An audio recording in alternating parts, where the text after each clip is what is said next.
Goedemorgen, staatssecretaris en Tanja en mevrouw Vrij. Mijn vraag is het volgende. Het gaat over de ingediende motie woensdag in de Tweede Kamer in verband met draft. Aruba mag nu een lening aanvragen elders, weliswaar tegen de hogere rente, om de liquiditeitsschuld te kunnen herfinancieren. Dat mocht hij eerder niet doen en nu wel. Daarom was een Tweede Kamerlid niet tevreden en had woensdag een motie ingediend voor verduidelijking. Mijn vraag is nu, waarom heeft u die verandering toegestaan? Dat kan leiden uiteindelijk tot een hogere schuld voor Aruba, wat Nederland juist niet wil. Nee, misschien even het volgende. Nummer 1, Aruba heeft altijd al de mogelijkheid, en dat heeft Aruba ook gebruik van gemaakt, om op de kapitaalmarkt geld te lenen.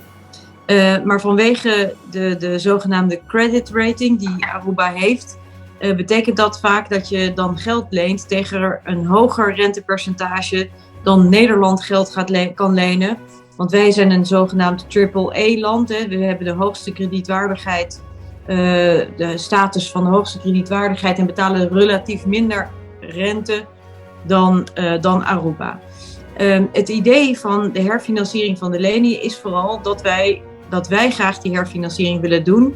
En dat we dat ook willen doen tegen het percentage waar dat ook geldt voor Nederland. Maar we hebben wel gezegd dat als voorwaarde voor de herfinanciering geldt voor Aruba, dat zij die Rijkswet voor financieel toezicht aannemen. En wanneer dat niet het geval zal zijn, dat er dan een hoger rentepercentage zal gelden.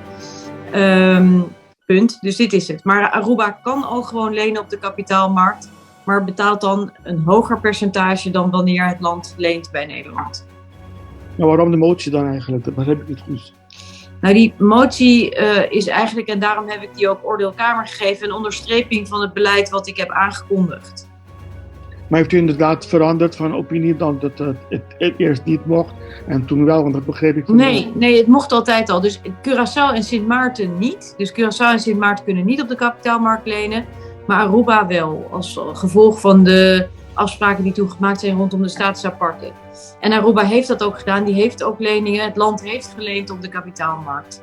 En ook dus zowel binnen als in het buitenland. Binnenland in de zin van binnen Aruba en buiten Aruba.